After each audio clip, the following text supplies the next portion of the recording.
MC again. Welcome to my channel. So I'm MC from SLE Canada. So SLE is a website that I created for international students. So this website is the platform that I use to share my experiences. So on how I got here in Canada as an international student, and now I'm transitioning from student to permanent resident. So I actually have a good news because I just recently got my regular position and they willing to help me to support my permanent residency. So that's really good. And if that is something that you're interested in, if you're planning to apply for your permanent residence too, and you want to share your experience here and you want to know more about my journey, then consider subscribing to my channel and hit the notification bell to get more updates. So today we're going to talk about how would you be able to waive your English exam. So here in Canada, they use two languages. One is English and French. So most of provinces here, they speak in English. So if you're planning to study here in Canada, obviously you need to demonstrate that you could understand and speak in English or communicate with English, because if you're going to study, you're going to do some research papers, you have to participate in the class, so you really need to prove that you can communicate in English. So some Canadian schools, they require you to take an English proficiency test. So they have different types of tests that you can take. So you could get IELTS, you can also get TOEFL, and there are tons of English exams that you can provide, but really depends on the school, because if it's not listed in the website, then you always have to double check the website with what type of English they do require. But apparently in my case, they didn't require me to have an English exam. So this is what I'm going to explain. What are the grounds or the rules on how would you be able to waive your English exam. So basically, if your last education was in English, was instructed or was how would you say that? Let's say in my case in the Philippines, my bachelor's of nursing was instructed in English, then I was able to prove that. You just have to get this a letter, which I will explain it at the end of the video. So in this video, I'll discuss the most frequently asked questions about English proficiency tests, and at the end, I'm gonna mention the schools that probably waive your English test. So the first question will be, so what is IELTS? So IELTS means English Language Testing System. So that's the most commonly English proficiency test that being used worldwide. And if you know more about that, you can visit their website. I think IELTS is around 300 Canadian dollars, and it has expiration date of around 2 years. You just have to be aware that they have two different types of exam. One is academic and one is general IELTS. So most people are confused when it comes to that. So if your purpose is to study in academic institution, or if your purpose is to process your license here in Canada, mostly they require you to have the IELTS academic. But if your purpose is to immigrate, then they will only require you to take the general IELTS. So the next question is, can I use the general IELTS for my school admission? So for that one, it's a case-to-case basis. So in some schools, they can accept it. For example, in University of Victoria, I know someone got letter of acceptance by using her IELTS general, and as well as a Lambton College, they also accept general IELTS. So they're pretty clear with that rule. So if you're not sure with that, if you have a general IELTS, you can always double check with a school that you're about to go to. If they say, okay, I won't be able to accept this general IELTS, then that's the time you can take the academic one. If I have the IELTS academic results and my school can waive the English proficiency, is there any chance I could get a discount having the academic one? So for that one, it is possible. I think Lambton College offer like not a discount, it's a scholarship. If you have an academic IELTS, they can offer you up to 1,000 Canadian dollars of scholarship. And they also accept, as I've said earlier, they also accept a general IELTS, but then you won't be able to get that scholarship. So I think you could, but it's still the discretion of the school. So if you want to know more about that, so you can always double check with school if they have that kind of policy. Also for Lambton College, they want you guys to have 6.5 overall band. So if you meet that criteria, then you will get some money from the school. You'll get 1,000 Canadian dollars. So that's not bad, right? Okay, so for number 4 question that we got here is, I was able to waive my English exam to get my letter of acceptance. Hence, I'm planning to take SDS or Student Direct Stream program for my student permit. Do I still need to take the IELTS? So for this one, it's a different purpose. So yes, you can waive your IELTS when you're getting your letter of acceptance. So that is from the school admission.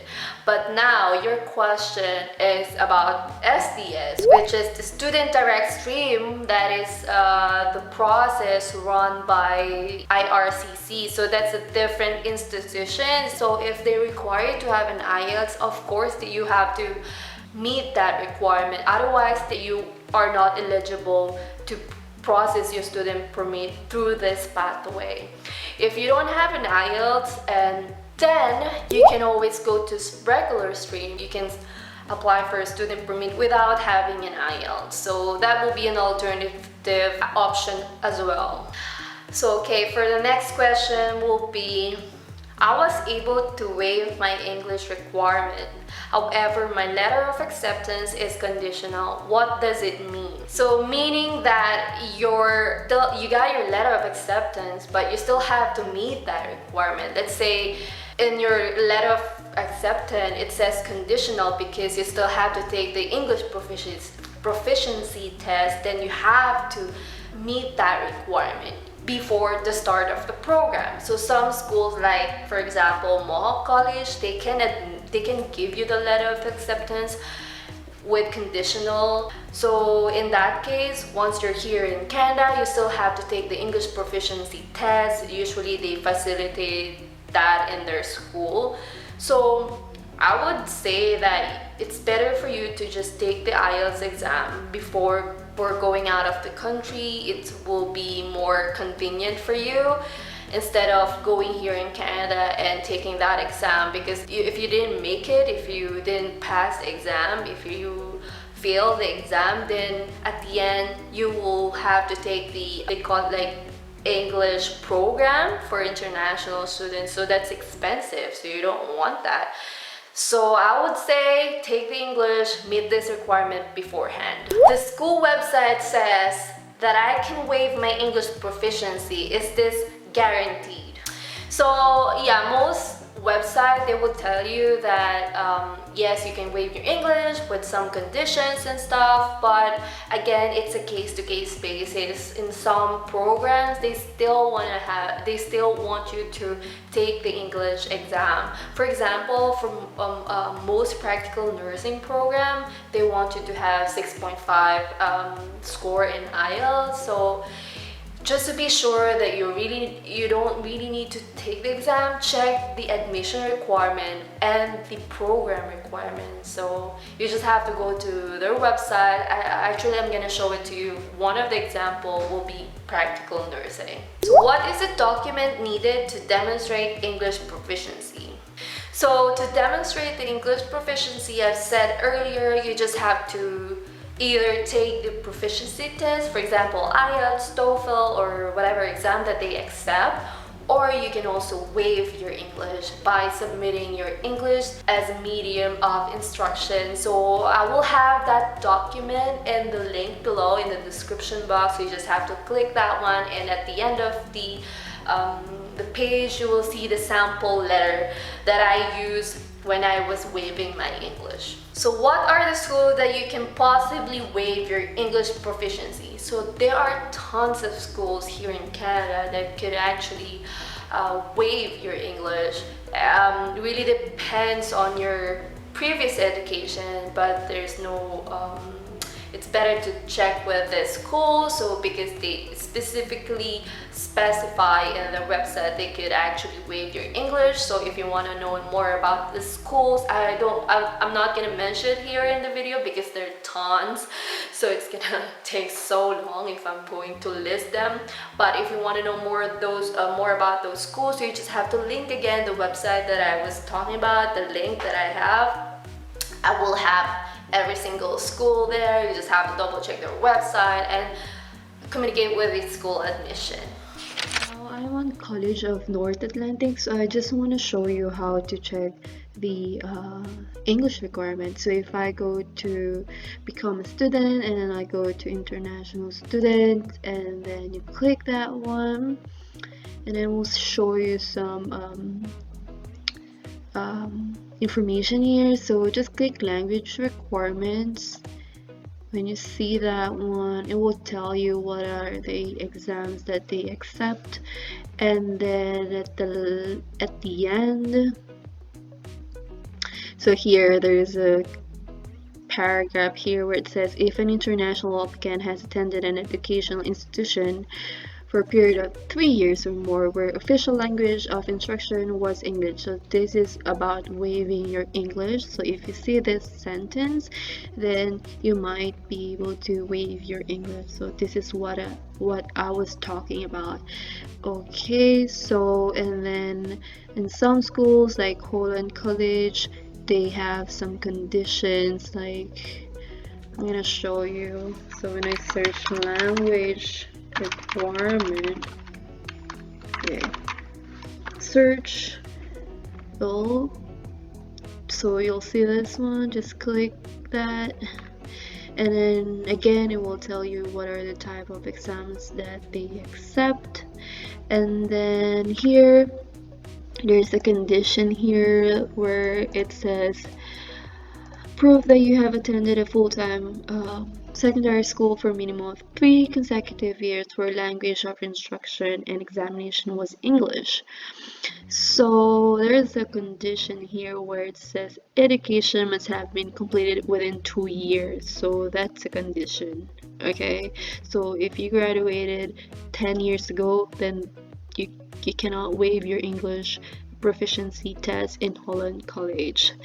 So there's another example here. If I go to Northern Lights College, so you know that you can waive your English in Northern Lights College, but there are some certain programs only.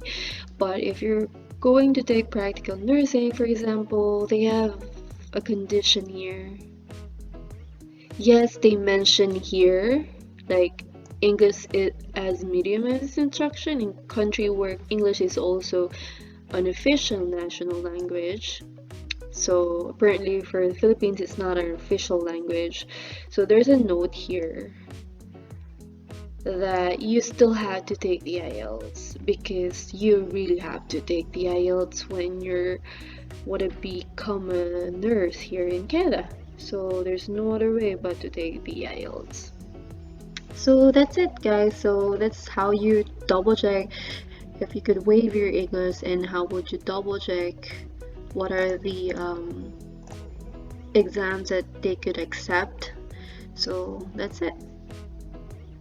So next week my video will be about University of Victoria. So since I'm here in Victoria, I'm planning to visit the university and just check it out and have a campus tour with you guys. So that's what I promised from my previous video.